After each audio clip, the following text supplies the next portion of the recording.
everybody. It is time for next week now. DMU finals, DMU recap, DMU hello, goodbye. I'm your host, _Ida, and here is my best gal pal, Trachy. Trachy, how are you doing tonight? Hopefully good. Hopefully good. Yes, there's a little bit of Can you still hear me? rain going on, and the is it a tornado? Do you have tornadoes out west? No. We just have a lot of trees, so the trees tend to fall down and hit the power lines. Like, I'm at 2 bars right now. 2 bars, but you're not in a place that is constantly on fire, right? Or are you? No. We'll get the smoke, but I don't have to worry about the forest fires. Yeah. Over here, like, we'll get an earthquake every, 25 years. Ooh. What was your favorite earthquake? The only big one that it was around when I was a kid, which was the 2001 earthquake. Ooh. How come they don't name earthquakes like they name hurricanes? I'm sure they name, big earthquakes or something, right? They gotta. But, our big earthquakes are not even, that big. It was, a 6 scale something. I know nothing about the scale, but I know a 6 out of a 10 is how most of my exes rate me on a good day. Talking about a good day, it's a great day for next week now and DMU finals. Can you help everyone just structuring what's going to go on today? Okay, so because it's basically all the regular games have played out. We're just in the finals now. We're in the end game now. Yeah. So usually we focus on talking about the deck and stuff, but the deck is just background in this case. You're going to see some terrible play from both of us because we're focusing heavily on the talking. Well, you'll always see terrible plays by me, but that's just because I have half a brain. I actually had to lend out my brain to the doctor.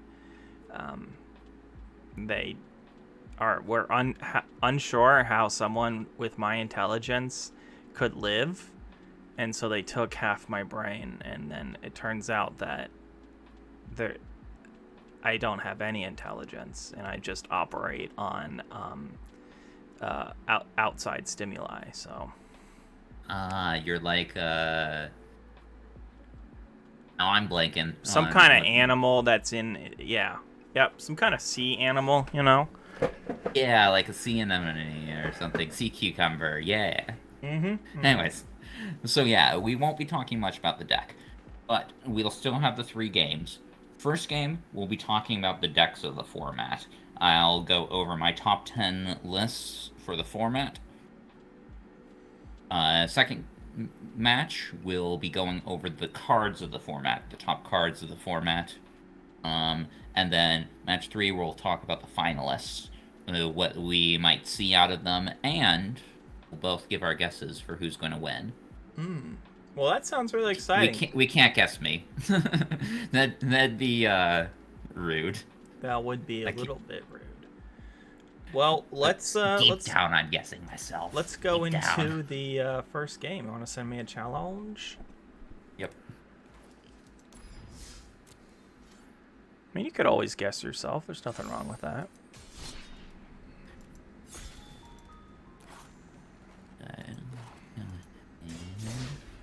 So this is just a go wide deck? Yep, just go wide tokens. Go Pick wide. a bunch of tokens. The deck that pretty similar to one that Deggy played earlier in the season, although I don't think Deggy will play it in the finals. Throwing a wild card out there. Oh no, this is bad. This is bad. I'm mulliganing down to 5, and it's not a good hand. Oh no. Oh, that's alright. Like you said, I'm just gonna win. So, top 10 decks. What's the top 10th deck? Okay, so number 10 is the deck I'm currently playing, which is a green-black graveyard deck. We haven't seen much from it, but I thought it looked decent from when Tempest Funk was playing it. Some strong removal spells, and solid creatures. So, there's number 10. I mean, you can get your... This deck, you can get so much recursion. Why? Right, yeah. Green-black has impressed so far in terms of being a color combination. Not the actual green-black deck itself, but in terms of the actual colors, thanks to one of the best commons in the set, which is Urborg Repossession. We'll talk more about that in the top cards. But yeah, so green-black, number 10. At number 9, another deck I'll be playing today, Rakdos Aggro. Rakdos Aggro. We got some pretty strong black cards. In fact, I would say black is overall the strongest curiosity color in this format. And part of that is because it has some very aggressive cards. The red isn't doing much for you, which is why black-red aggro, I think, is one of the weaker aggro decks in the format. You don't think the red is doing much? It's only giving lightning strike, really.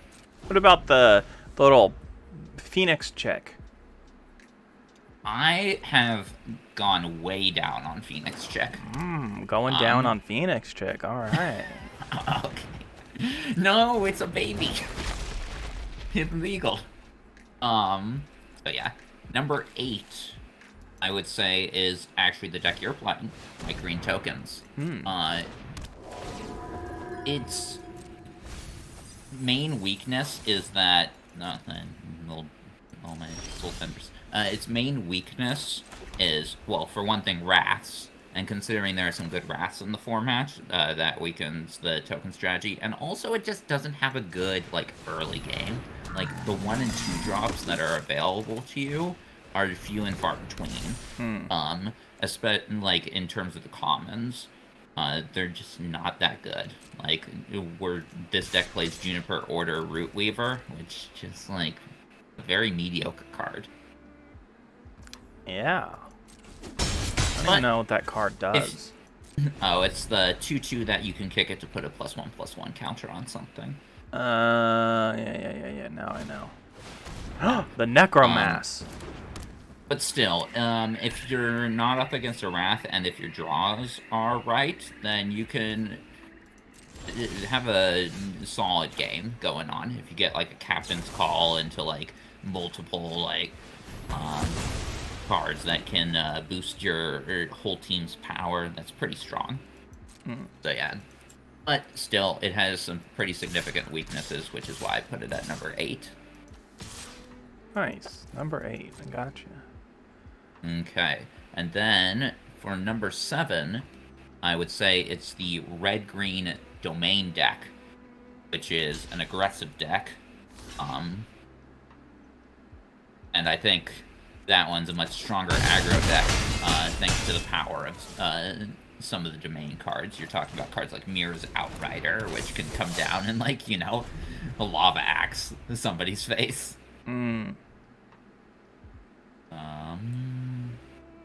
Let's go with Urborg Repossession.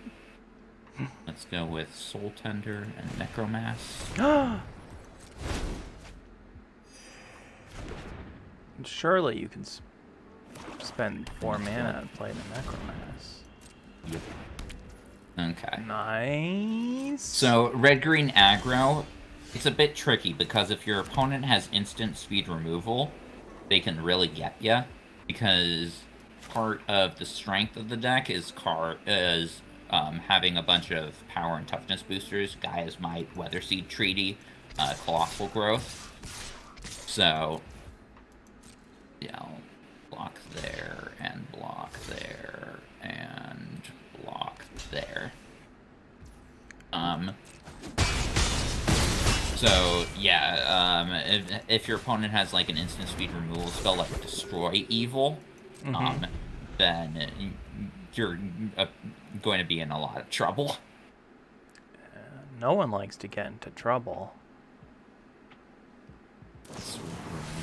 Not my Darien.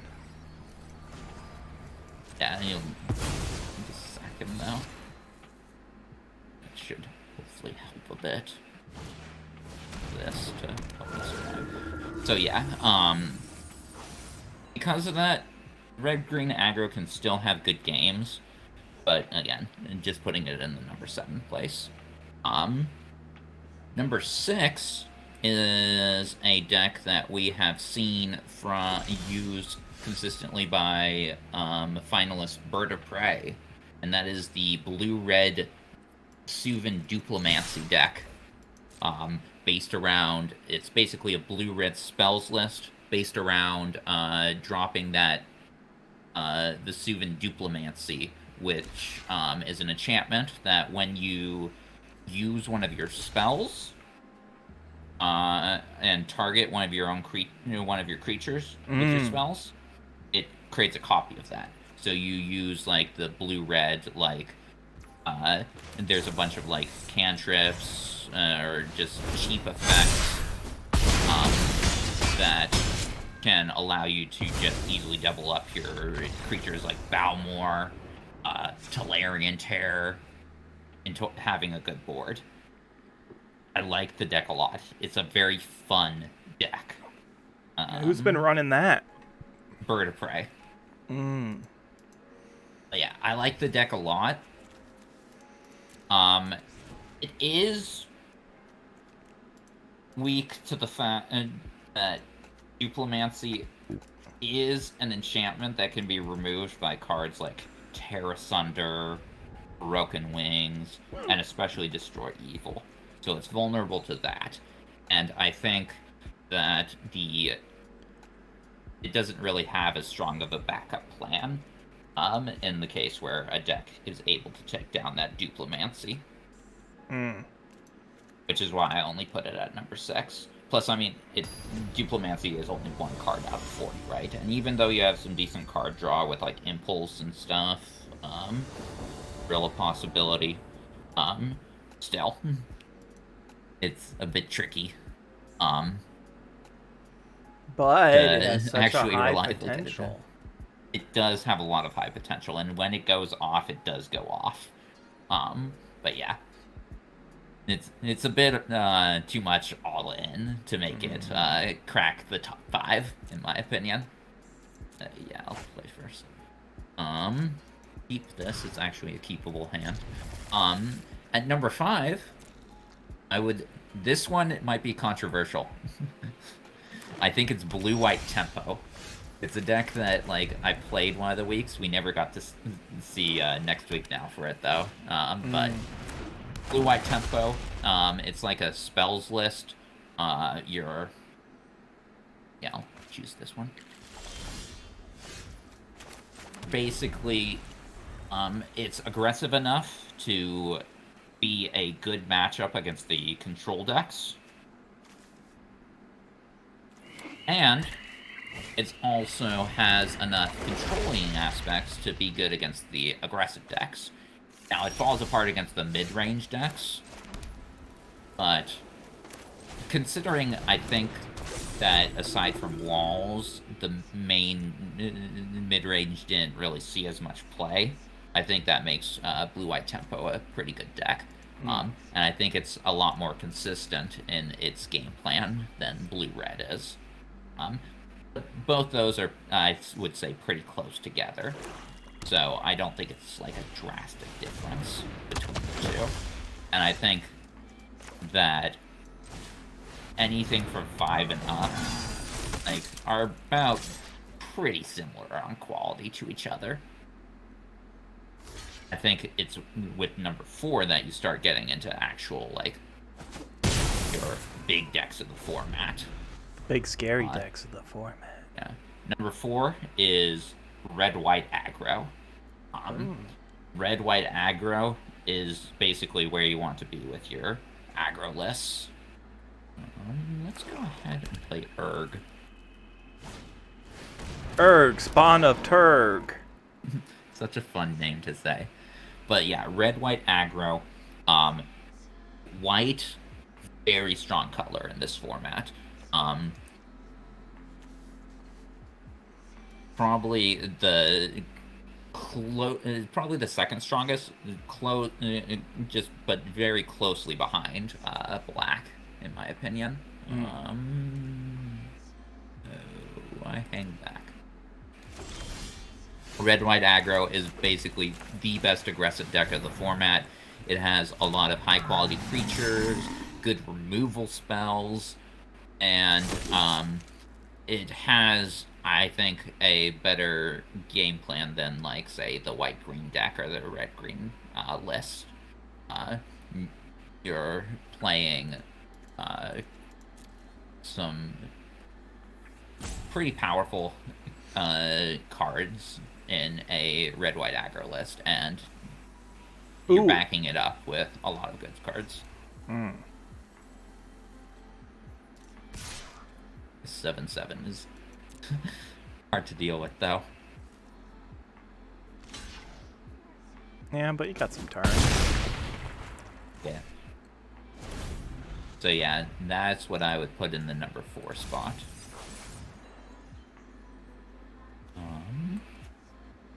Go ahead and play a Necromass. Can help against the Queen No Len No until you remove it. Number 3, I would say, is white-black mid-range. It's a list that has seen success. It's had 2 3-0s, which is pretty good considering a lot of this format has been dominated by, you know, the Walls list, which we'll talk about it towards the end.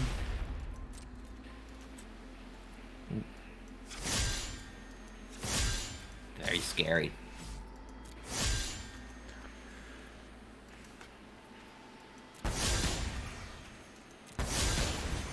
Boom, boom, boom. I think I don't block it. Whoa. Yeah, I'll take 10.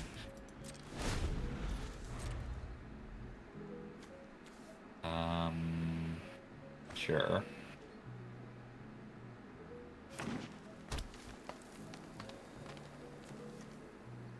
1, 2, 3, 4.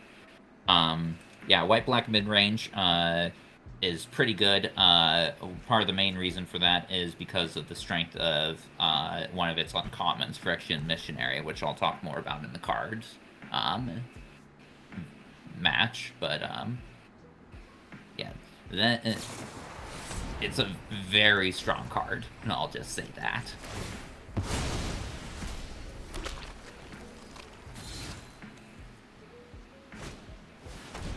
And it's what makes white-black the number 3 deck.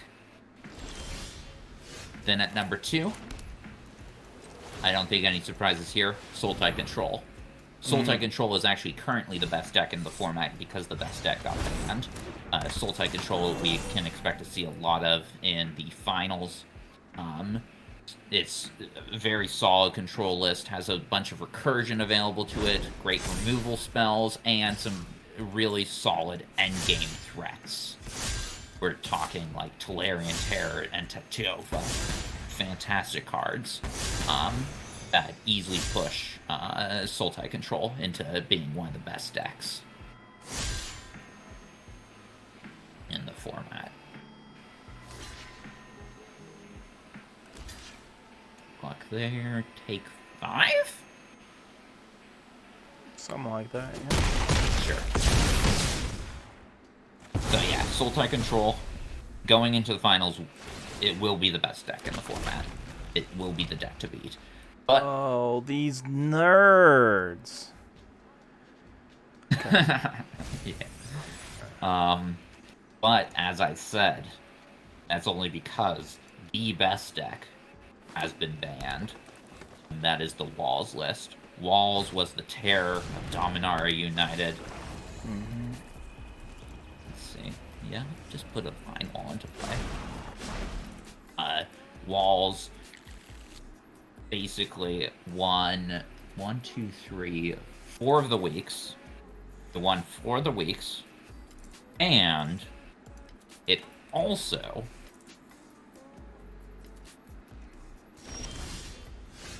ended up getting 3-0 an additional week besides that.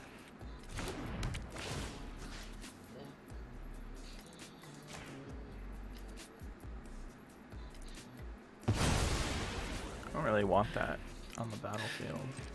No, right. It's still rude. I think it's still fine to attack. So yeah, walls was very much the boogeyman of the format. We banned Shield Wall Sentinel, one of the rare commons that gets banned.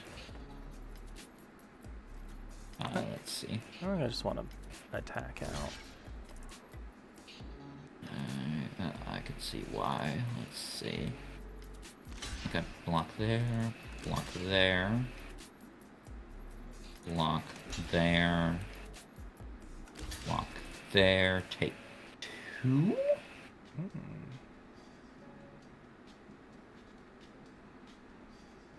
Yeah.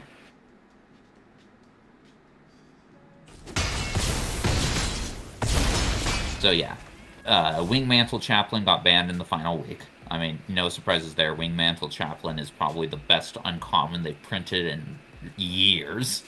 Like, I can't remember the last time they printed an uncommon that was that good. So, I mean, it's just really good for a sort of combo, you know? Yeah, like, it's absurd how good it was. Let's see. Just start, like, doing this.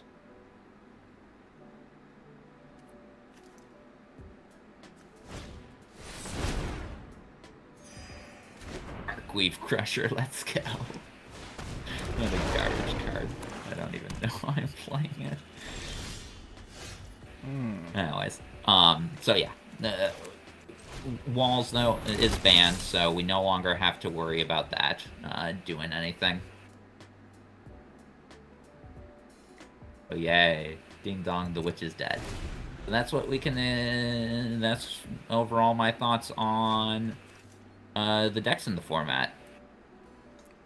I ask you, Curiosity players, to post in the comments whether you agree with my choices or disagree. Disagree. What was the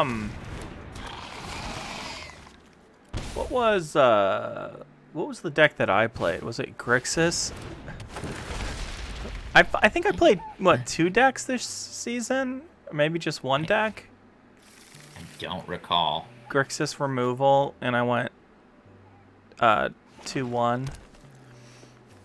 There were some poor card choices, but that's totally fine.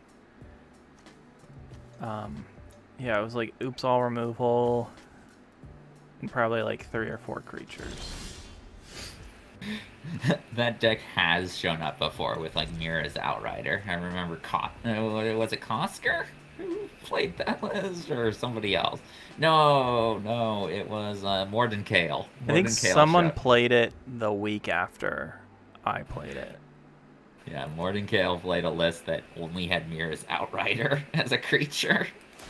Oh no, mine wasn't that crazy. Okay, yeah, that was absurd.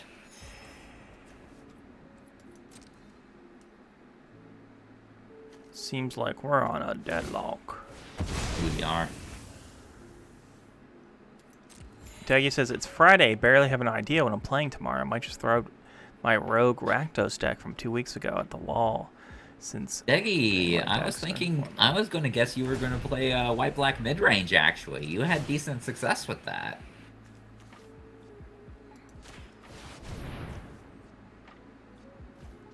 And as I said, it's the number 3 deck of the format. Yeah, I don't know what I'm going to play. Oh my god, I'm casting a Writhing Necromass for 7 mana. Dang.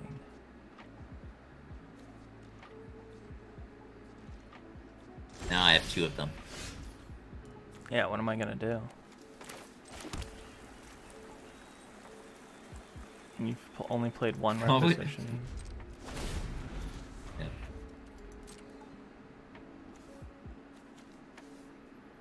I can't find any of my cards. Sure, I'll keep this, I guess. Any of my cards that will win me this game, I cannot find. They are gone. Bye-bye.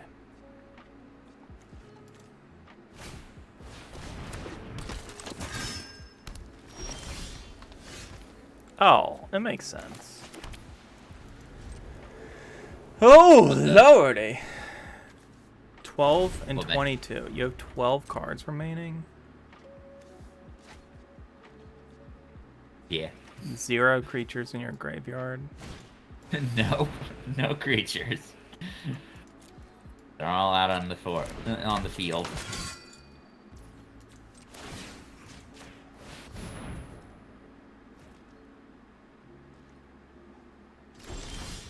I think you have the advantage, though, because you'll eventually draw into removal.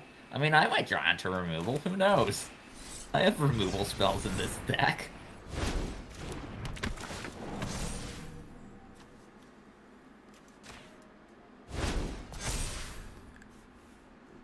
Let's see. Deggy's in the chat. Deggy's in the chat. Deggy's in the chat. Oh yeah, Deggy's in the chat. Yeah, Archangel of Wrath was important, but didn't you play it without Archangel of Wrath, Deggy? Or no, you played it and got it banned, right?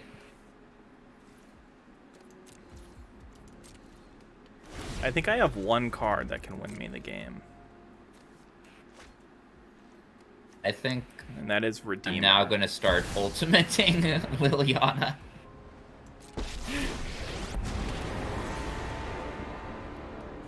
No more distractions. Let's make this work. I think that's Drop my win it. condition. Ultimate Liliana. Play Liliana, Daggy. Liliana. Liliana. Did you watch, what was it called? Worlds? No, I did not. Did they so no, we don't know if they had Liliana or not. I mean, it seems likely they had Liliana, right? I mean, Liliana is one of the best cards in Standard. I don't know why I did that.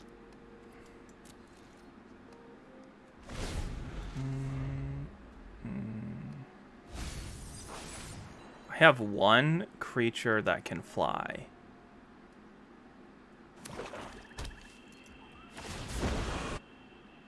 Wouldn't she? I'm tired of your secrets.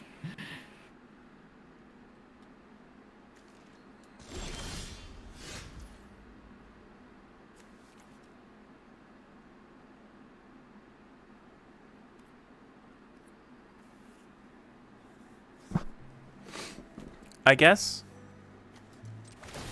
What does she do? Separate permanent to do piles. And she gets rid of half of your stuff, basically. So you just put all of the lands, right? Is that how it works? No. You have enough creatures out that I would actually separate them into real piles. Wait, you couldn't just do all the lands in one and all the creatures in another? I could, but I don't think that would be very effective. Oh, I would because- choose the creatures to keep. Yeah. I don't think I can win. I'm going to be not 100% with you. I don't think I can win. Yeah, I don't think so either. So, what we're going to do is this. No. Yeah, you definitely start attacking.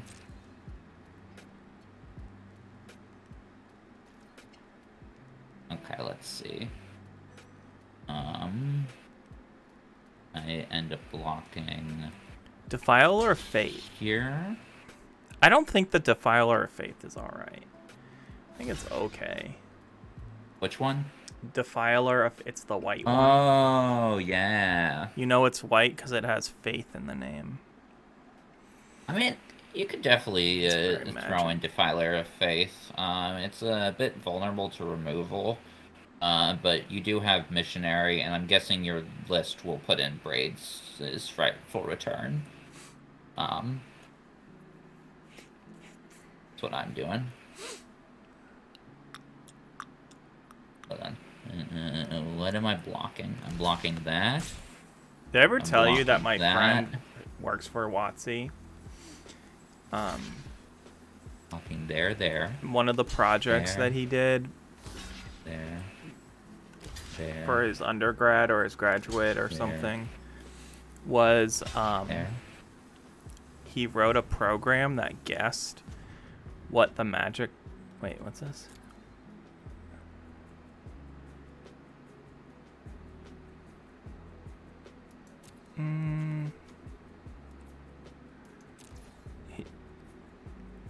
He wrote a program that guessed the flavored... what color a card was based on its flavor text with 80% accuracy. Yeah. It could... Yeah. I mean, that's good that Magic has that kind of, like, identity, right? Mm-hmm. Which is kind of goofy to think about.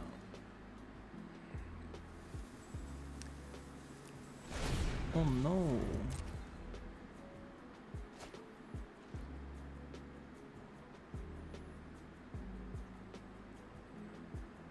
Don't touch that.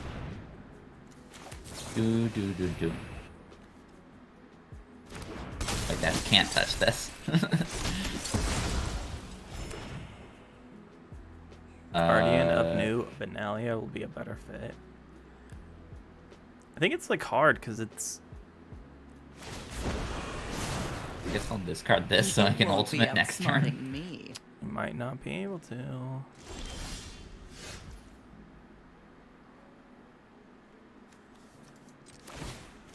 Guardian of New Benalia, my problem with it is we're likely going to have a bunch of Sultai control, and it pairs up really poorly against Tribute to Urborg.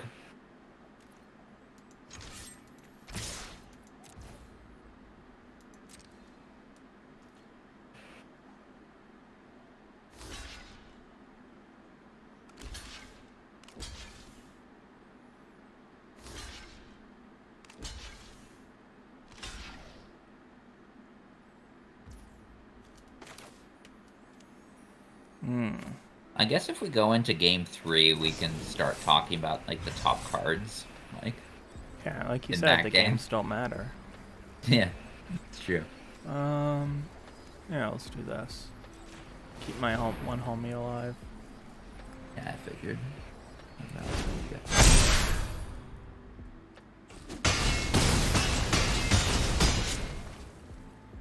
I'm just trying to run down the clock, you know?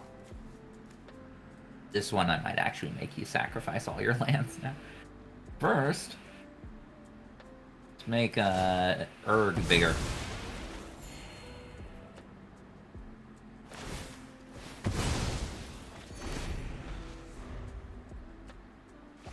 Wait, don't I just have lethal? Probably. I don't know, math's for blockers. Yep, I had lethal. Okay. I didn't need the Lily ult. You had lethal plus 2? 4? 8? Was a lot. Okay, I guess we'll start talking about the best cards. First things first, I want to talk about the top 5 rares in the format. I think this is pretty easy because 4 of them will be cards that got banned. Number 5, Drag to the Bottom. Drag to the bottom? Yep. Very important card for the Sultai control list. Gives it its best shot against the aggressive lists because it is a Wrath. In the Sultai control list, it is -4, -4. And that's also an important number because one of the top end cards for the Sultai control list is Tolarian Terror, which is a 5/5. So you play your terrors, you drag to the bottom, you wipe your opponent's board, you're still left with your Tolarian Terrors. Very strong play to make. Huge for the viability of the Sultai control list. Some lists play it in the main board, some play it in the sideboard because it's not good in the mirror. So they'll instead, like, you know, side into it for the aggro matchup. Either way, it's going to be in the Sultai control list, no matter what. Great card. So that's number 5 for rare/mythic. Number 4, Now we're into the cards that got banned. Cruelty of Gix. Now, Cruelty These of are all Gix, rares, right? rares and mythics, yeah, Interesting. for the top 5. Okay. I'm just talking about top 5 rares and mythics at the start. Yeah, I'll attack here. Not like you can block.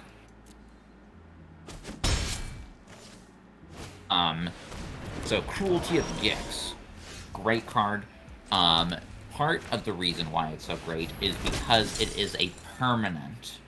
It's a permanent that gets you decent, not just decent, quite a bit of card advantage. Usually you'll skip the chapter 1 because by the point you're playing it in the game, your opponent will kind of be empty with cards. Although you can still play it, especially if, like, say, they just used Urborg Repossession to return something to their hand, but haven't had the chance to play it yet, so you can then use your,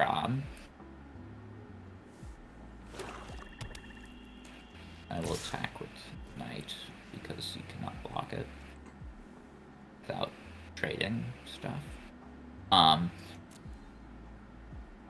But you usually use the Chapter 2 mode with the card. The strength of that is you get to search for whatever card you want, so you get to search for your other bomb. Often, what would happen is you would play it in a walls list. So you would be able to search for your Wingmantle Chaplain. Or, like, your other rare, which could be, like, before it was banned, like Archangel of Wrath. Then, its other mode, it returns something from the graveyard to the battlefield. Now, this could be something like your other bomb, could be Tolarian Terror, or, in the case of the Walls list, again, Wingmantle Chaplain, right? That Wingmantle, now, Wingmantle Chaplain... Yeah, Wingmantle Chaplain was the defining card for the format. So, being able to interact very well with Wingmantle Chaplain makes Cruelty of Gix a very strong card. And yeah, it's just good card advantage. And because it's a permanent, you can return it with Urborg Repossession. Very strong. I love Urborg Repossession. Yeah, I think Urborg Repossession was the strongest common in the format.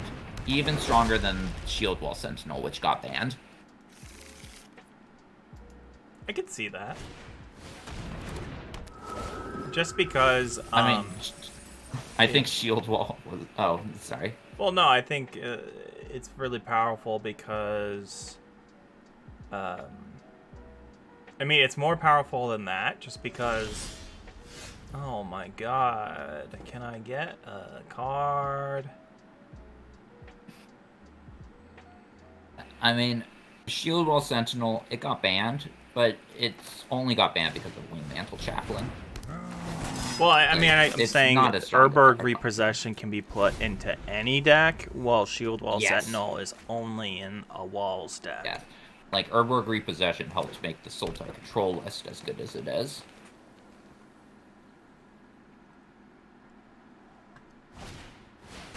So, Oh, yeah. God. But yeah, Cruelty of Gix in the number 4 spot for rares and mythics. At number 3, Archangel of Wrath. Now, it's a card that Deggy's been talking about. I will not sleep on Phyrexian Rager, Deggy. It's a really good card. Archangel of Wrath. Instant at least a 2-for-1. Oftentimes, you can make it a 3-for-1. That gives you a huge life shift because it gains you some life. Oh no, I'm actually on the timer? Yeah. Oh, that's right. I've been talking too much. That's alright. And you got your Sarah Redeemer. Although I got something with Reach, so... Yeah. Can't really do much. I mean, luckily there's no Wraths. Besides Liliana. Liliana. 7, 8. It's true. I don't play Drag to the Bottom since I'm strictly Kugari. But yeah, Archangel of Wrath, great card. Easily turns the game around, and your ability to recur it, because you're in white-black. That just means you get to keep on using it over and over and over again. So yeah, Archangel of Wrath, number 3. But it's a high number 3. I mean, these are the best rares and mythics in the format. Number 2 is, I would say, Shieldred. Now, Shieldred, not many surprises there. Shieldred's the card that's, you know, terrorizing standard, right? Ooh, that's strong with Terror Redeemer. Shieldred just, like, it sticks on the board and just devastates your opponent. Each card, basically every turn cycle is just a 4-point life swing, on top of the fact that it's a 4/5 with Death Touch, so it's a big, strong creature. Big, strong, beefy creature. Yeah. We're in the stalemate stage again. Yeah, but I'll make you use our reposition on this. Well, I'm gonna use my board up to and rattle on it, but... And I get 1/1. I'm fine with that. But yeah, Shieldred, fantastic card, and again, it's black, so you can easily just return it to hand with Phyrexian Missionary, or Rogue Repossession, or Brace Fight for full return.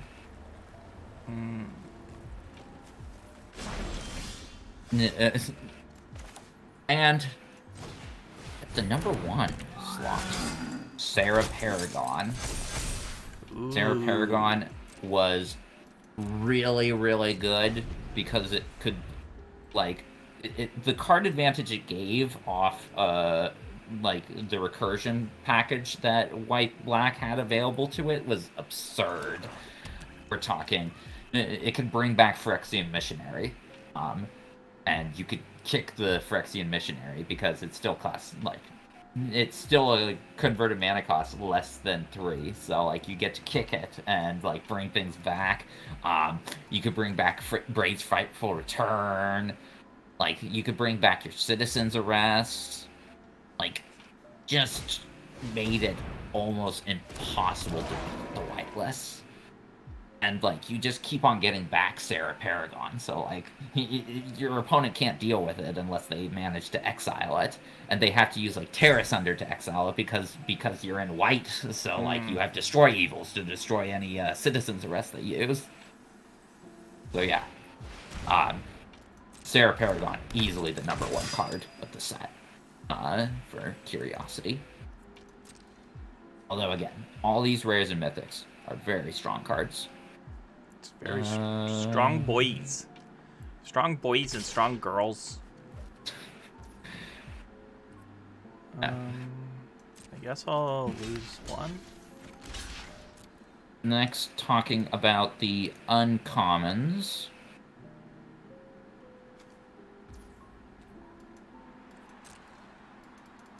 I'm sure that's up.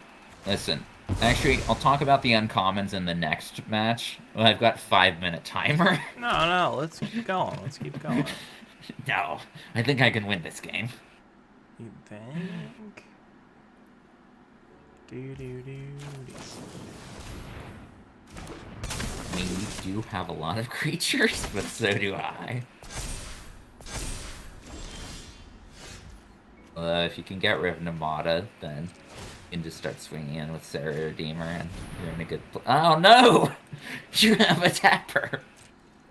Yeah, it was the first card I played on turn 1. That's right. Oh, no.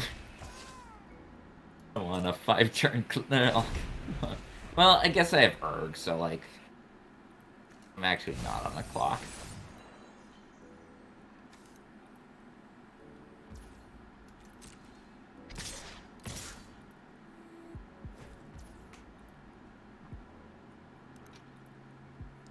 Uh,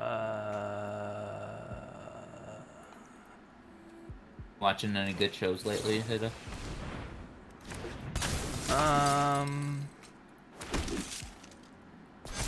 Kind of. Not really. Oh. That's 6 and 6, right? One. Yeah, that's 6 This and can 6. be 5. Can be turned into a 5-er. I've been watching on and off. I'm kind of like over. I got what's it called?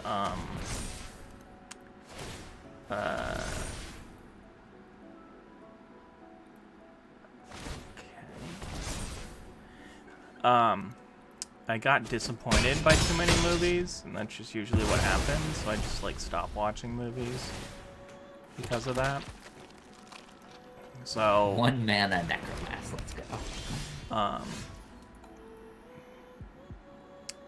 I I have 9 cards left in my deck.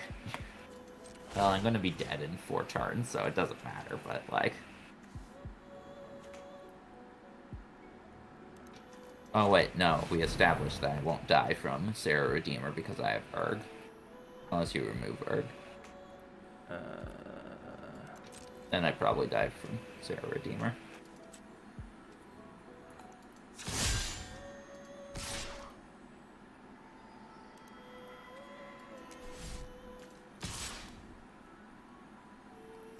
One, 2, 3, 4, 5, 6, 7, 8, 9, 10, 11. 1, 2, 3, 4, 5, 6, 7, 12. Yeah, how many creatures do you have? I have in this 11 on the deck? 11 on the ground, 1 in the air. Got it. Let's see, and I've got 8, 9, 10. Okay, I have 11 ground creatures, so like I can block all your creatures. Ah, fuck it. This game's gone on for too long. He's right. It has.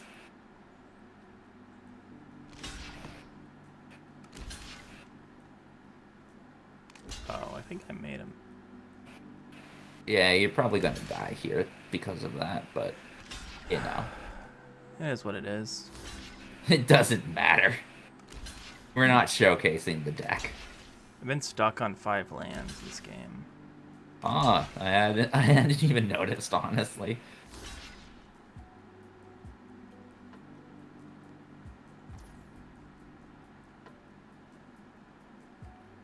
So those all trade. You're just gonna...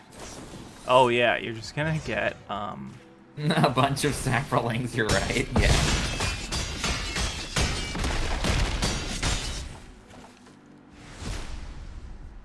How many saprolings do I get? 10. 10. Cool. I have been watching Guillermo del Toro's television show. Yeah, I On heard there's some Netflix. Lovecraft episodes in there. How is it? It's pretty good. It's pretty good. Have you seen the like original? You might be a little too young, but the original Twilight Zone. Oh, of course. So the Fantastic. thing about the original Twilight Zone is some episodes have meaning behind it. That is like social commentary, legit. But then some Oh. episodes of the Twilight Zone have 0 meaning. It's just Right, like, yes. here's a really I'm cool familiar. scenario. And so Right, I'm familiar. so that's kind of, I think that's like, there's some like small meanings obviously in storytelling, but like it's just really just Guillermo del Toro just like, here's some weird monsters. Oh, I can't challenge you. Can you challenge me? Sure. Let's see if it's working. I might need to refresh. I don't think you're, oh no, there you are. Owl Otter, oh my god, that's a name from the past. So yeah, Okay, it's yes, I can see your challenge. it's a pretty decent show. Yeah, I Deggy says always love anthology horror. Deggy, Deggy, it literally does not matter. Yeah, I honestly, the thing is yeah, I did misplay that, but I don't. Yeah. Anthology Yeah, horror is whatever. my favorite, and that's why I was so bummed that VHS 99 was bad. It wasn't just bad; it was like Is that the newest one? the Or... newest one. Yeah. Okay. So like, Yeah, like v- the Gorgons. V8. Oh my god, VHS The is like my Gorgosi. favorite series. Even though they're like kind of my God. unwatchable. These lambs. There we go. But we shouldn't digress too much. We need to stay focused at what's in hand, and that is the best uncommons. Yes, the best uncommons. So, at number 10... Wait, hold on. I need to mulligan first. Okay. I'm good. At number 10, we've got Micromancer. Micromancer, the 4-mana 3/3 that gets you a card with spell with converted mana cost 1. There were a lot of really good cards with converted mana cost 1 in this format. You had, of course, the obvious one of Herbal Repossession, right? Mm-hmm. You also had Rona's Vortex. You had Shore Up. You had Runic Shot. All these great cards that cost only 1 mana. Yeah, you're not heavy on the removal. I can run out touch over. Oh no, my lights are flickering. Hello, can you hear me? Oh yeah, I can hear you. Okay, cool. So yeah, Micromancer could get a lot of really good cards. And so that's why I put it at the number 10 spot. It's 2 for 1. Good 2 for 1. What have you got in hand? Oh, of course, Resolute Reinforcements. That makes sense.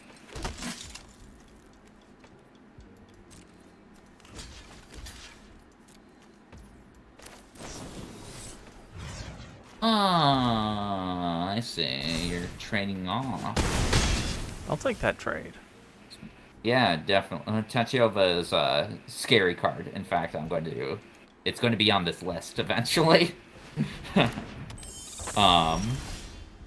So, number 9, uncommon, would be Balmor, who is the blue-red 2-drop uncommon.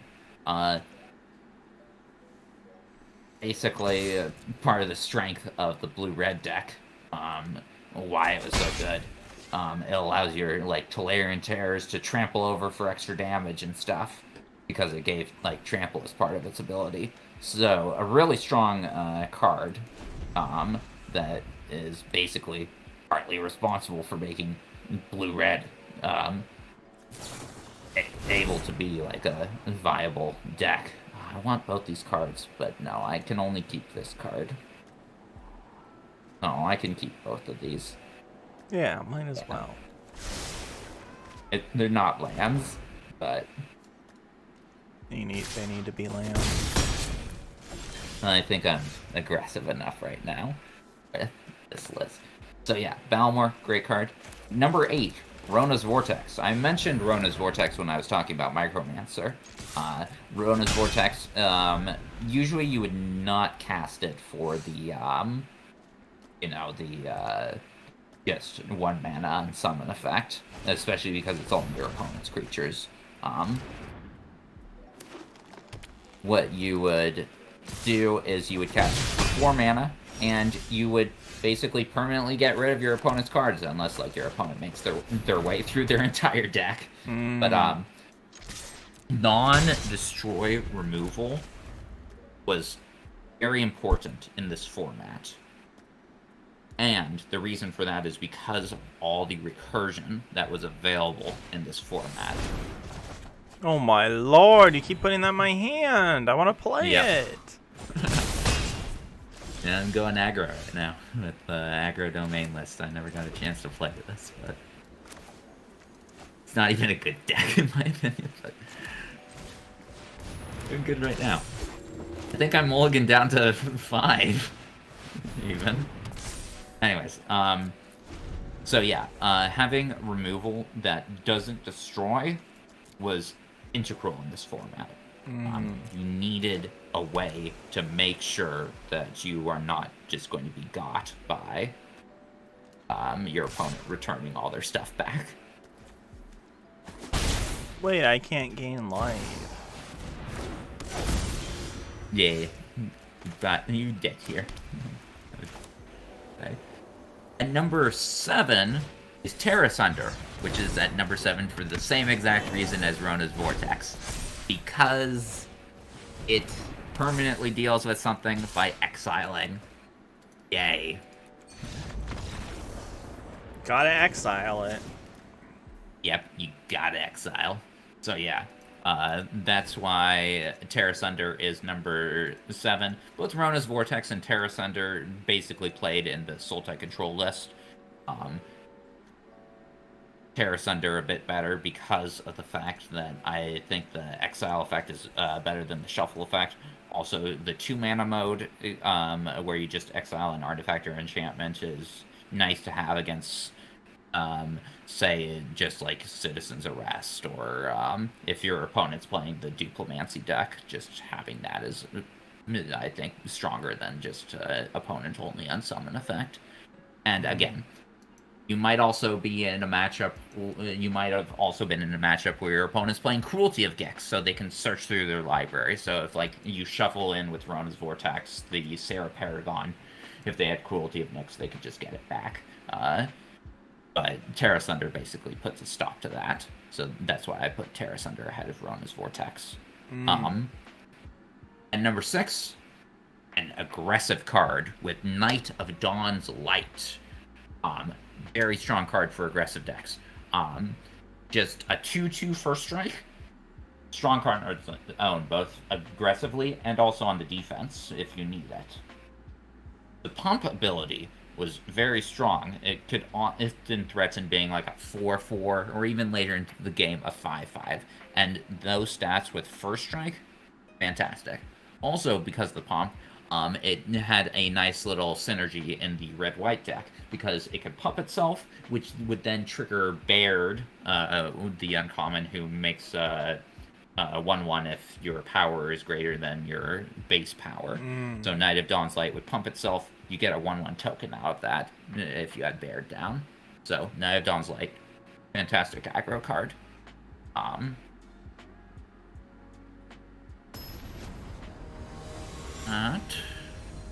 Number 5 would be Choking Miasma. Oof. Now, Choking Miasma is a card that I'm putting in here solely based off of its strength in the sideboard. It didn't see mainboard play in the format, which makes sense. It's one of those small wraths. Gives -2/-2 to everything. Again, Sultan control. One of the best decks in the format. Choking Miasma allows it to combat the aggro decks, just being able to wipe out their board. Very key. Otherwise, aggro decks have an advantage over the Sultai list. So you need to have those wraths in order to make sure that you don't just get completely overrun by the aggro lists. So that's why I put Choking Miasma at number 5, even though it's a sideboard card. It's that important to the list. Swing for 1. Swinging for 1. A Vine Wall.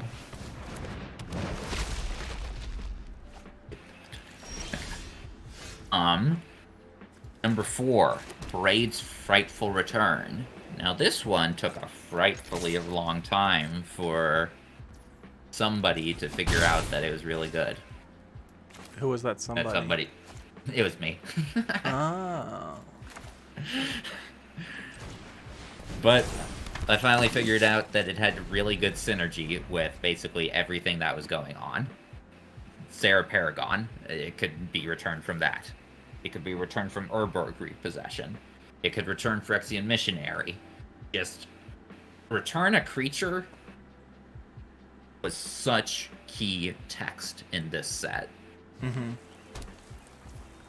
So, yeah, Braid's Frightful Return, very good card, especially in the Walls list. All the modes were relevant. The sacrifice a creature, make your opponent discard a card. That was relevant because you had a bunch of birds lying around, so you can easily strip your opponent of like their last remaining card in hand. Again, the return a creature to your hand is like the big reason to play it, and it's also an inherent 2-for-1 because the third chapter causes your opponent to either sacrifice like an actual thing, like you can't sacrifice a token to it, or you get to draw a card, and also your opponent loses 2 life. So, like, just the overwhelming card advantage and synergy provided by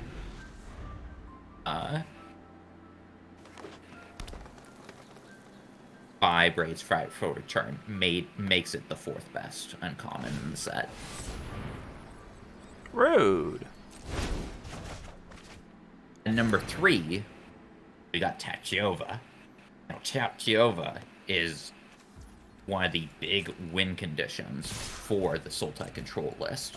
Tachiova is insane. Like, as soon as you bring it down, you bring it down like when you got 6 lands and are about to play your 7th, and it gives you a 3/3 flying haster right away. It's great. Any subsequent lands you draw also get you a 3/3 flying haster. And flying is good in this set. There aren't that many good cards that deal with flying, so you need to deal with the Tachiova itself. And because of the recursion available, it's hard to permanently deal with Tachiova. So, yeah, Tachiova, fantastic card. Really, really strong. You might be thinking, wait, what's stronger than Tachiova? Well, obviously, Wingmantle Chaplain. You all know that. Mm-hmm. But, like, you might be thinking, what's the non-Wingmantle Chaplain card that's stronger than Tachiova? Yeah. Phyrexian Missionary. Phyrexian Missionary. Oh, yeah. So good. 2/3 lifelinker. Great against the aggro list. And just like return, as I said, I've been saying all along, return a creature to your hand. Amazing in this format. There's so much of it. You're easily able to bring back multiple things multiple times. Just like your cards do not die.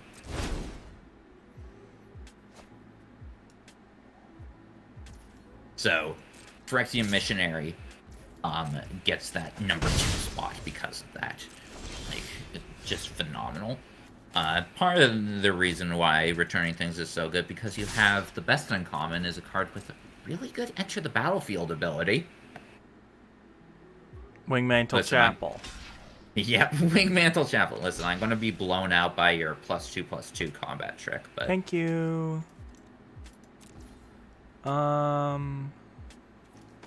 But yeah, Wingmantle Chaplain, easily the strongest uncommon Wizards has printed in years. Like, I can't remember the last time they printed an uncommon that strong.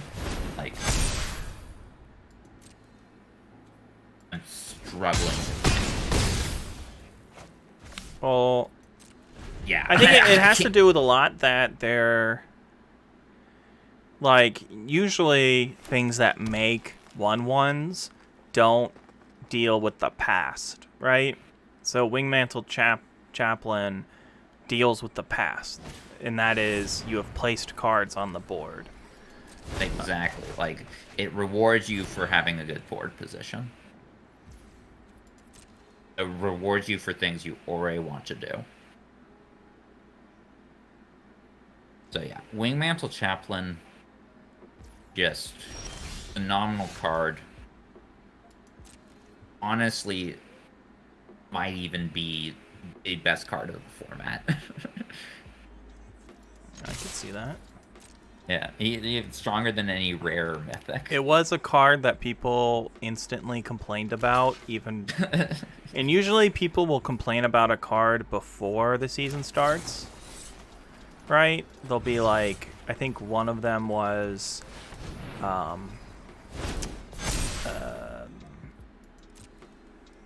the homeboy in Streets of New Capenna, the Planeswalker, that wasn't good. Obnixilis? Obnixilis. Yeah, people are Yeah. like, oh, this is going to get banned. And then it didn't see play. Well, I thought it would get banned, but, like, I just think that because I thought it was a good card. I wasn't complaining about that card. Well, I'm saying... Wingmantle Chaplain, I think we've had everybody was right to complain about. People complain about cards before the season starts. And I think the only time that really they've been right is on Wingmantle Chaplain. Listen, I'm still right about Inspiring Overseer. I mean, it's an agree to disagree kind of thing. I think some commons shouldn't be banned at all. Look, going back, I think that Shambling Gas shouldn't have been banned. The other card should have been banned. And that's why I think other card, Deadly Dispute. Yeah, I think Yeah, some cards are supposed to be good, and you know, that's why, you know, we've taken kind of a different outlook. Oh no, definitely. But I think there's also like cards being overwhelmingly good, which I think Wingmantle, you could argue. Yeah, Wingmantle's a pretty good card, and getting rid of it will make the finals not just walls versus walls. Yeah, I don't think that it would have made finals, regardless. Okay. But we didn't really talk about that. But most likely it wouldn't have made finals. Just because we all remember the terrible... We remember the... what was it? The Dark Ages of Curiosity, which was mirror decks everywhere. Which I think was like your first season. Or one of your... Midnight Hunt... It's when the Triad was in full effect. Yeah, the Spirit Stick was strong, but it wasn't just all mirrors. There were some other viable decks in that format. It was definitely a lot more fair than Streets of Duke. I think that awful. There is a good chance that I think there's a good chance that if a team ever pops up again, we will ban somehow not ban the team, but break up the monopoly. Okay. Yeah, I don't team. I help people with their deck building if they ask for it, but I never team. Yeah. I do my own thing.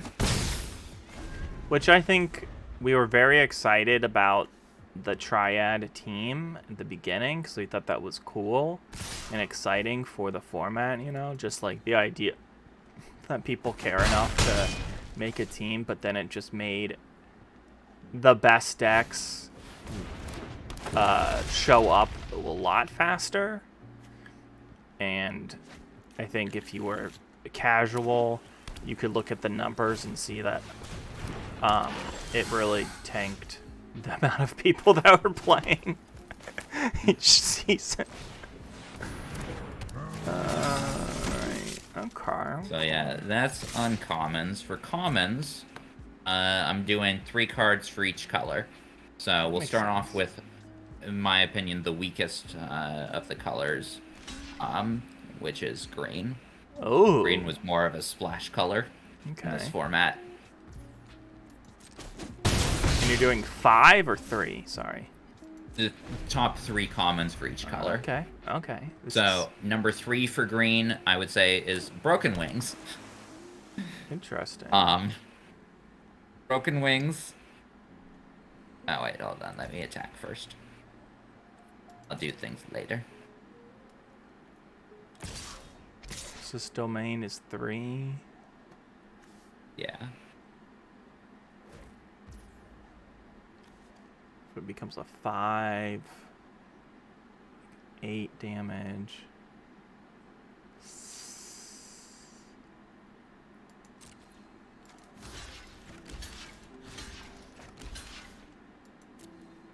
My guy's trample. Oh, oops. They're gonna try to got him me. Okay. I don't really count that as a got him. We trade.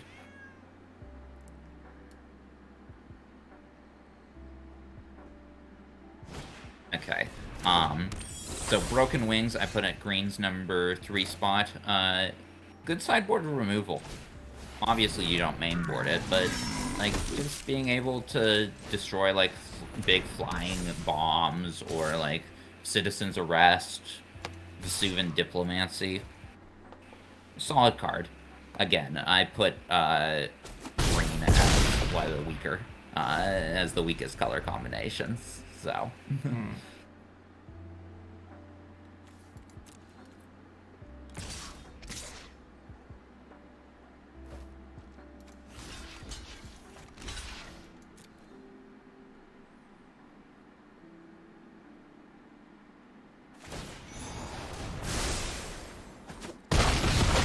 I think I'd rather you spend 4 mana, right? Yeah, no, that was correct. Number 2 for green is this little cute lizard, Sunbathing Root Walla.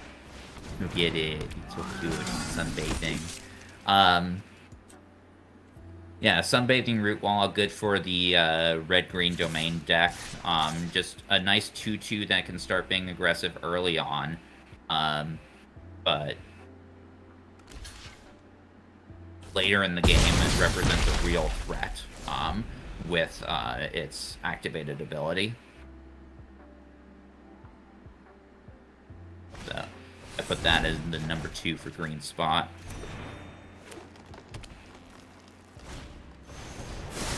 And for the number 1 is Floriferous Vine Wall. Oh, I mean, you do play, you see it a lot being played. It's not a bad card. It's the most ubiquitous green card. You play it in the Sultan control list. You play it in Abs and Walls. You play it in this deck that I'm playing, which isn't very good, but you play it in Green-Black Graveyard. So yeah, Vine Wall, great card. Just make sure you hit your land drops, which is very important for like the controlling lists. You need to make sure you have plenty of lands for Tachova. For the walls list, it provides a wall for you. For green-black, it provides another creature in your graveyard. It's just nice. A nice little card that that's a nice role player. It performs much better than people would think. So yeah, that's why I say that one is the best of the green. You want to go into another game, or should I just wrap up like the rest of the commons and then we move on to the final game? Yeah, let's just. What's left in the final? What? Because we're at an hour in 13. Yeah, just talking about like the last thing we talk about after I go over the commons is just like who's in the finals, what do we think will play, who we think will win. Well, what I think they'll play, and then we both guess who we think will win. Okay, yeah, let's here, I'll go to the beautiful tech list. Just to have a nice background. Yeah, let's keep going with the colors and the countdown. So we got green out of the way. What's the next one? Yep. So for the next color, I'm going to go with red. Red for number 3, I would say is Flowstone Infusion. Just nice cheap removal spell for basically any red list. But it had a secret bonus in the blue-red spells list, which was it can target your own creatures, and your creatures will survive because like they're more than 2 toughness, right? Like you target it on Tolarian Terror while Duplimancy is out. You have two terrors now, or like on Balmor or whatever. So yeah, Flowstone Infusion, just nice cheap removal spell to bring in from your sideboard, just for regular red decks, and it has that extra bonus in the blue-red deck, which puts it at number 3. Number 2, Mirror's Outrider. Great Oh, card for great card for the domain list. I mean, it's a 4/4 that basically hits your opponents for 4 or 5.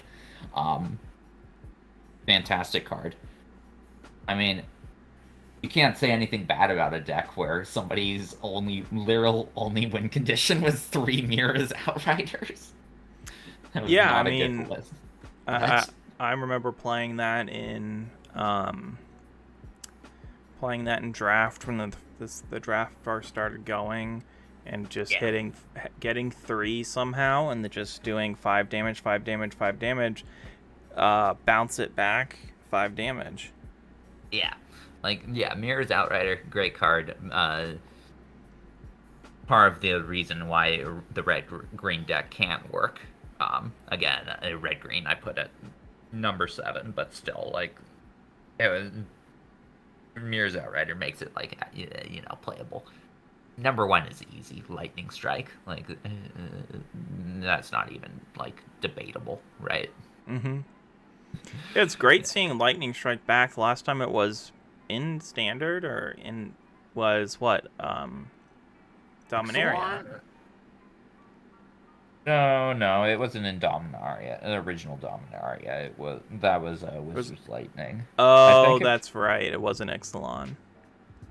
It was either Ixalan or one of the core sets. I don't think it was in a core set. I think it was Ixalan, but yeah. And it was an uncommon, too.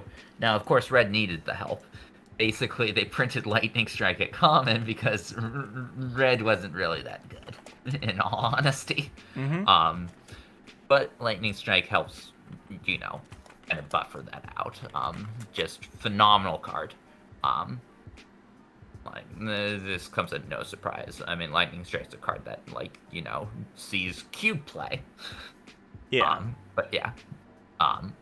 So easy number 1 for Red there. Next color combination, color is blue. Number 3, this one was tricky. Blue has a lot of good cards. They had Essence Scatter and Negate as other options I considered. But I put for number 3, Shore Up. I love the 1-mana cards that basically nullify removal spells. I was a huge fan of Tamiyo Safekeeping in Kamigawa. Ooh, yeah. And I'm really happy to see for Brothers War that we're getting basically Tamiyo Safekeeping for white. Oh, no spoilers. But yeah, we'll see plenty of that card. But Shore Up, good card. There were a lot of spells lists, both blue-red and blue-white are basically spells lists. Shore Up, and it was important because, surprisingly, in the set, in terms of its rares and mythics, there's very few that are inherent card advantage. No, excuse me. There are a lot of cards that, when they stick around, they provide you a lot of card advantage, but there's only one good creature that, as soon as it comes down, it has an enter the battlefield ability that takes effect, and that's Archangel of Wrath. But Sarah Paragon, Shieldred, or Haughty was another one that was a good card, but just doesn't provide that inherent enter the battlefield card advantage. It needs you to have it stick around before it starts providing card advantage. And that was the case for a lot of the rares and mythics in the set. Very powerful if they can last a turn. Shore Up does that. It helps protect your rares and mythics to get you that card advantage. You play Sarah Paragon on turn 5, leave Shore Up background, they try to remove Sarah Paragon, you Shore Up to protect it, you start returning things from your graveyard with Sarah Paragon. So, Shore Up, very important because of what the rares and mythics are like in the set. For number 2 for blue, Tolarian Geyser. Ooh, yeah. those kind of cards, your repulse effects are always good. Gaining an extra 3 life made it a very nice card against the aggro matchups as well. Like, I'm always happy to kick that card. But just a card that bounces and draws you a card, it's great. And it had additional advantage in the blue-white walls list that was run by Tempest at the start of the season, because it could return to your hand Wingmantle Chaplain, allowing you to replay it again. It's something that was seen very often in the limited format for the set, and also with Curiosity as well earlier in the season when blue-white was the walls list of choice. Later, it would become Abzan Walls. That was the walls list of choice, but blue-white at the start. So yeah, Tolarian Geyser, great card. Number 1, probably the second best common in the set. First is, of course, Urberk Repossession. But I think number 2 is Tolarian Terror, and that's like the best blue common. The Terror. Yeah, I mean, Terror is a card that I think it sees some standard play. I don't play much standard, but I think it sees some standard play, and I'm pretty sure it sees Pauper play as well. It's a fantastic card. Just can easily be a cheap 5/5. Like, you play a 5/5 for 3 mana or 4 mana, you're feeling really good. And it also has that inherent protection of the ward too, making your opponent have to spend an entire turn if they're going to use removal. And some removal just wasn't even an option. For example, if you wanted to use like Terrace under Arona's Vortex on it, that would require you to have 6 mana. And because of the fact that you want to use those removal spells on Tolarian Terror, because otherwise they're just going to return Tolarian Terror from their graveyard to their hand thanks to Urborg Repossession. Yeah. That ward actually made a pretty significant difference in allowing Tolarian Terror to stick around and be that dangerous threat. So yeah, and we mentioned earlier with Drag to the Bottom, just being a 5/5 allows it to survive Wrath effects. Like, great card. Tolarian Terror was indeed a terror of the format. The scariest... I mean, in that cycle, I think it's the best in the cycle. Yeah, I think, honestly, 3 of them are good cards. 2 of them are just, like, not really worth talking about. Like, Argivian Phalanx was solid in the aggressive list, and, well, let's not get too off track, Trachy. We're at an hour and 22 minutes. Okay, So let's just keep focused. Yeah. White, top 3. Number 3, Argivian Cavalier. Those kinds of effects, 2/2 that makes a 1/1 token, those are always playable. They just provide you your aggro decks with multiple creatures. Usually you have ways to buff them. Argivian Cavalier also had the ability with a list to basically turn your creatures that can no longer attack into basically additional power. This was very important in a format that had a bunch of walls, that had a bunch of high toughness but lower power, basically allowing you to use Argivian Cavalier to push over the top of that. So that was very nice. So that's why I put that at number 3 for white. Number 2, Destroy Evil. Oh, yeah. Phenomenal removal spell. Like, usually those kinds of effects we have at 4 mana, and they're, like, completely unplayable, right? Yeah. You cut that cost in half, you got one of the best removal spells in the format. Like, pretty much every deck has at least, like, some, at least a few targets that are, like, power or toughness 4 or greater, right? Like, at least their rares tend to be that. I think the only deck in the format that didn't really have a target for Destroy Evil was the red-black aggro deck. But I mean, we don't care too much. Oh, that's what a sideboard's I rated for. it as number 9. Yeah. Usually it was safe to play like 1 copy of Destroy Evil in the main, 1 or 2 copies in the main, and then like you had additional copies in the side. And yeah, it was a great card. And also the enchantment removal was very important. As I said, it helped kept Vesuvian Diplomancy from being like, like a completely reliable game plan. And Citizen's Arrest is the number one white card in the set. So being able to destroy Citizen's Arrest was also very important. Citizen's Arrest I put at number one because of the fact it's exile removal. Mm-hmm. And as I've been harping on and on and on, recursion is the name of the game in this format. So having exile removal is very important to make sure those threats stay unthreatening. They're gone off the board for a bit. Yep. At least unless they get, like, Destroy Evil or Terra Sunder. But hopefully they don't get that. And any Destroy Evils that go towards your Citizen's Arrest means they're not going towards your big creatures as well. So, you know. But, and the best color, black. Number 3, Tribute to Urborg. Very flexible removal spell for the Sultai control list. Against aggro decks, -2/-2 can be very nice. But it can also have that flexibility against decks that are playing bigger creatures because you would kick it and it could basically remove any creature in the format. It's trivially easy to have 3 instances or sorcery. Instances I've been talking sorcerers. I've been talking for a long time. Yeah. Trivially easy to have 3 instants or sorceries in your graveyard to make it so that Tribute to Urborg, when kicked, is a -5/-5, which is enough to kill everything you care about in the format. So yeah, Tribute to Urborg, fantastic card for Sultai control. Phyrexian Rager at number 2. Oh, wow. Everybody loves Phyrexian Rager. It's no surprise that it's good. It's a 2-for-1, just inherently. 2/2 that draws you a card. I mean, you get it back with Urborg Repossessions or Phyrexian Missionaries or whatever. You draw another card. It's card advantage in a creature. Of course, it's good. Those cards are always good.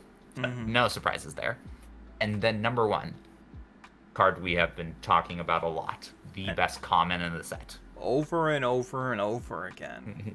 Yep, Urborg Repossession. It's one of the defining cards of the format. Just having that additional graveyard recursion, you're usually recurring. This is a card that can return things from your graveyard to your hand again. And because it can return permanents, you can also return those enchantments that return things from your graveyard to your hand. So yeah, a fantastic card, easily the best card in the set. Well, especially because it's only 3 mana to get 2 things. It's instant speed.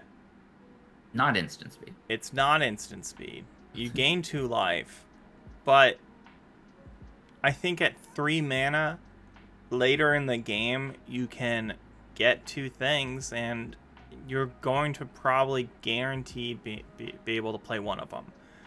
Yeah, oftentimes you would even, you would just play a Tolarian Terror. Especially later in the game, and because it puts another instant or sorcery in the graveyard, you get a 2-mana Terror or something. So yeah, definitely you were able to play it again. And I've seen, and the fact that you can cast it for 1 mana, even if you're returning just 1 thing, it's still, that's a nice flexibility option to have, right? So, oh yeah. Yeah. Okay. Do you want to do a game for, the final part of the video? Or yeah, do you let's do a game. Let's do a game. Now, one thing that I... Red Black Aggro. One thing that I, I want to change my sleeves. One thing that, I'd like to say is, the Necromass was, my favorite card at the beginning of the set. Obviously, it's not as good because there's a lot of big, beefy creatures. But I think it's a fine card. I think it's a fine card, but it's not as good as it would be in other sets. There's a lot of 5 mana. There's a lot of 5 power in this set, not, I mean, maybe it's not all in one creature, but it's easy to get powerful creatures in this set, so it's not as powerful as a 5/5 that you could, you know, play sooner, maybe like on turn 5 or turn 4 with Death Touch. But, you know, it's just one of those cards that I hold dear to my poor little heart. Yeah, it was a bit vulnerable to removal, unlike Tear, so kind of. And yeah. I think that's what I want to also kind of touch on in this set. What I think what made this set pretty enjoyable for me, at least, is that there was a lot of removal in this set, but there was a lot of conditional removal, right? So it wasn't just, oh, this card is, you know, the best to remove things. I think there was only one card that was unconditional removal. Extinguish the Light, yeah. Yeah. Well, in terms of the commons. Yeah. And Extinguish the Light, surprisingly, didn't see much play, because, again, just destroying something was not good enough in this format. You needed to get rid of it for good. And, you know, you had your cut downs. But yeah, I mean, I don't know. I'm gonna miss this set. It was a good set. But yeah, let's go into the top gamers. Yeah. So, our top 8 has been decided. We've got Mercan, who is subbing in for Squealer, since Squealer touch my things. unfortunately has family obligations. Unfortunately, he One has of the weaknesses. One of the weaknesses in life. Family. But yeah, so Mercan's coming in. Mercan, I'm not certain what Mercan will play. That's for sure. I will guess Sultan Control, just because it's the best deck in the format. They have played it before, so no, I'll go with that as my guess. But Mercan's a wild card here. Squid Kid. I think Squid Kid's best success was with a black-red aggro list. So, oh no, I'm gonna get blown out by Strength of the Coalition, aren't I? Possibly. Yeah. That's bad for me. A delay, nothing more. Well, Liliana thinks it's a delay and nothing more. I don't even have my volume turned on. Is that what she says? That's one of the things she says. But Okay. if she says that to me, that's client side, not web side, I guess. So she'll say something different for you. It doesn't sync up.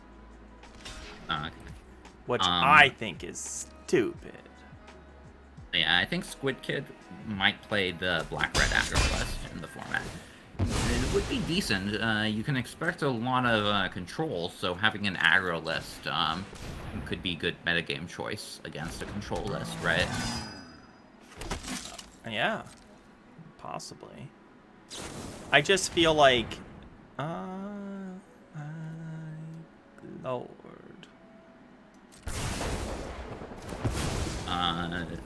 Then we got Archon. Mm-hmm. Archon, let's see. Archon, again, didn't really have any, like, 3-0 lists that were, like, definitive. I'm gonna guess that Archon will bring in a red-green domain list.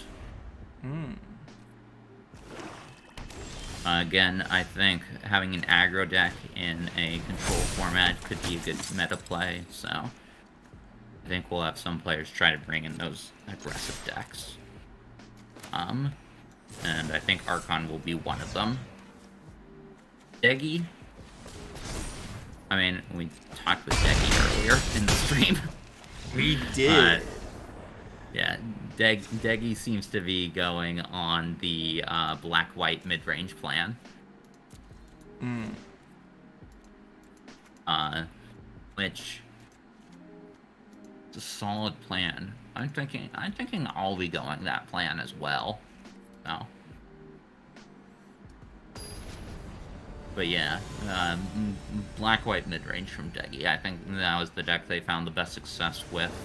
And it's, as I said, it's the third best deck in the format. Bird of Prey, we already know what Bird of Prey is going to play. They've already said that they're going to be playing the Vesuvian Duplomancy deck. They've been playing it throughout the season.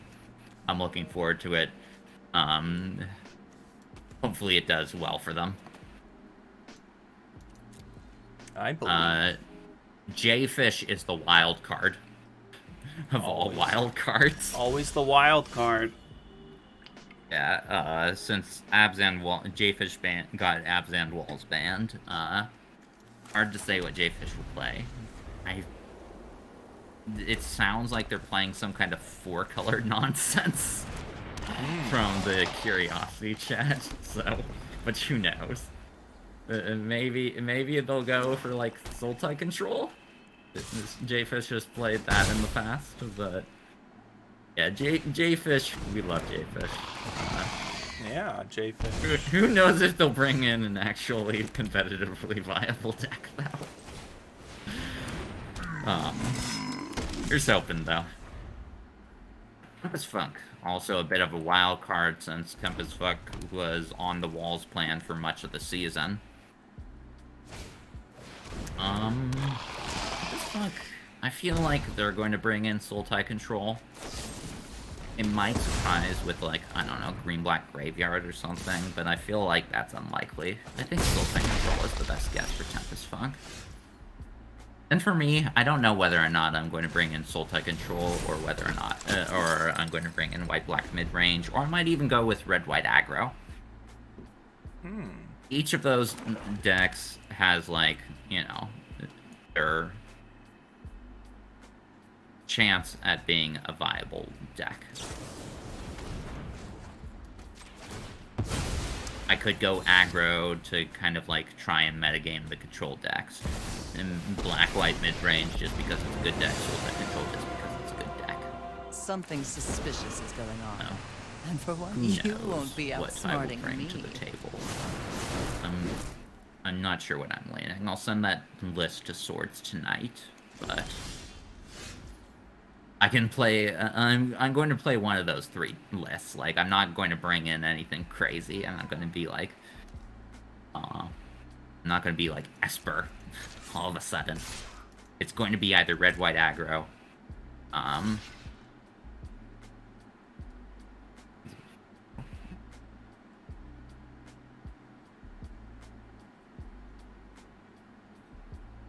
fine. Let's do so. Gotta do it. Here's the thing. I think that someone's gonna bring black-blue walls, Dimir walls. Because think about this. Think about this. No one is expecting walls, right? Because it sucks now. Like, because exactly, no one is expecting walls. Someone's gonna bring in a Dimir mill deck. Guarantee it. You heard it here now. I'm tired of your secrets. okay, so that's not going to happen. The walls in limited is also unplayable without Wingmantle Chaplain. If you're playing like trying to play Coral Colony or Blight Pile, like it's just not going to work out. I mean, sure, but maybe not. Okay. Who do you think's going to win though? And I can't say you. No. I don't know. I mean, I think that we're gonna see a lot of Sultai. And if we don't see Sultai, I think here's what's gonna happen. People are going to do what people do. Yeah,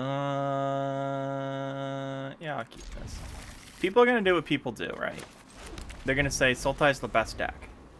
Do I play the best deck, or is there a deck that can beat the best deck while beating other decks? Right? And I think we've got that with the various aggro decks. Your red-white. Your white-black mid-range can then beat the red-white list, and then Sultai beats the black-white mid-range, probably. So you got that classic aggro mid-range control dynamic going on, right? I should have played a Vivisector beforehand, but oh well. Yeah, but you wouldn't have been able to know that I would play something such a smart thing. I made the deck, so I should, and I've been playing against it throughout, like, today, so I should have known that you would have had that. Well, you know what they say, Scotty doesn't know. Is that what they say? I think, like, oh no. I don't know, I hope that it's 3 Sultai decks and not 4 or more. I don't think it will be too many. Maybe we'll see 4. I don't think we'll see more than that, though. At the very least, like, we know Deggy and Jayfish and Bird of Prey are not bringing Sultai into the mix. Well, that's what they said to publicly. Oh, yeah, that's true. You'll be tricking everybody. You just never know with people. They say things and then they lie to you. Who do you think's gonna win, though? What player? Well, I would say it's, you know, a lot of times I go the Oscar route. And, you know, who's due to win? You know, you're due to win a real season. I am. But it's not gonna happen. You know what I want, though? I want to not lose in round 1. And be in the loser's bracket. Scary. Every single time I am. You know, here's the thing, is recent stud, both in streaming, in Draft Club, you know, I think I have to go for Squealer. Squealer's not in the event. Oh yeah, I forgot. Oh god. Birthday party. I'm looking at the. I'm probably gone with Squealer. I'm looking at the top 8 on the thing. Well, Mercan has Mercan's Mutts. Oh no, another one. I mean, it's just it's hard because so like the gamers know what people are playing, right? In a sense, like I actually don't really pay attention to what decks people are playing. I'm just here to have fun, right? So I don't know what folks what are in folks' decks. Who are you hoping will win then? I mean, it's just like, you know, I think, who else has been here the longest who has like... I think Deggy's due for a win. Deggy is due for a win, but I think that I don't want to bet on Deggy, because Deggy usually, Deggy's like Tempest Funk and plays the same decks. And I think that they get really comfortable with the decks that they play, and they kind of sometimes irk out for the, not luck, but like, you know, the decks that they play have good percentage to win. Not the best percentage, but a good percentage. So, also, Deggy will lose to me in the finals, like always. Yeah, so, I mean, I'm kidding, Deggy. Here's another wild animal, Squid Kid. Squid Kid says the wildest things on our Discord. I think Squid Kid is like... Those darn Squid Kids say the wildest things. Squid Kid is Target player discards 2 cards. Okay. Put this on this. Like, I think that you ask a lot of questions, but Squid Kid asks more questions than you do. So... No, that can't be true. Squid Kid asks a lot of questions on the Discord. And I get it. Like, you want to get a full picture of things. And I don't think there's anything wrong with that. So, you know, I think for curiosity's sake, Squid Kid is the most curious gamer. So I will say Squid Kid for the win. I've actually also been surprised. I've been surprised with Squid Kid. It did go 3-0 one week. Unfortunately, didn't win out to Deggy, but still, went 3-0, and that's something to just talk about. But you think Deggy's gonna win? I mean, I think I always go Deggy with these things. I think, like, Streets, I was hoping Jfish would win, because we all were hoping Jfish would win. Mm-hmm. Get their first ever season win. But, I always go Deggy with these things, I feel. And Deggy's a great player. Mm-hmm. Oh, Deggy's a great player. Deggy always has a great deck. Plus, I feel we kind of got a rivalry thing going on in the finals. Yeah. I don't know. Maybe that's just me. I don't know if Deggy feels the same, but...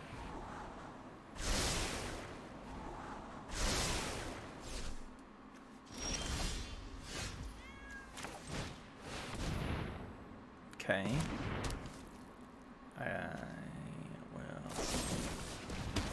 Oh! It's not looking too great for me. Yeah, I got the strike in hand.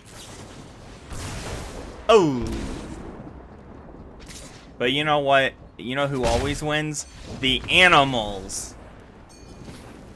That is true. Right, okay, Leroy? Folks. To wrap things up, this is the final ITA video for next week now. We will be having a new host who will be Jfish. We'll have Jfish start off with Brothers War. We'll have a Curiosity set review. That will be a first. But let's everybody give a big round of applause for ITA for putting up with so much. Yay! Thanks, ITA. No problem. I think this is something that when you approached me for next week now, what was it? Was it Neon Dynasty Finals? No, it was Streets. We did it in approached Streets. you like you wanted to do a final thing for Neon Dynasty, and I'm like, it's a good idea, but not the greatest. I think that out of the blue would be kind of weird, but no, I really think that it's really cool that there's some extra material for Curiosity, and especially with new people who they have played limited and they're like, well, this card's good in limited and this is kind of limited, but really it's not. So cards that are good in limited are usually good, but not always. Especially bombs that don't stick around aren't necessarily bombs, and you have to think a little bit more. So I think it'll be really cool that it progresses with you and Jfish. Also, you guys probably have more time than me to do it, which I've been getting busier and busier as Draft Club kind of takes over my life. Yes. But I think we at the end in the perfect way.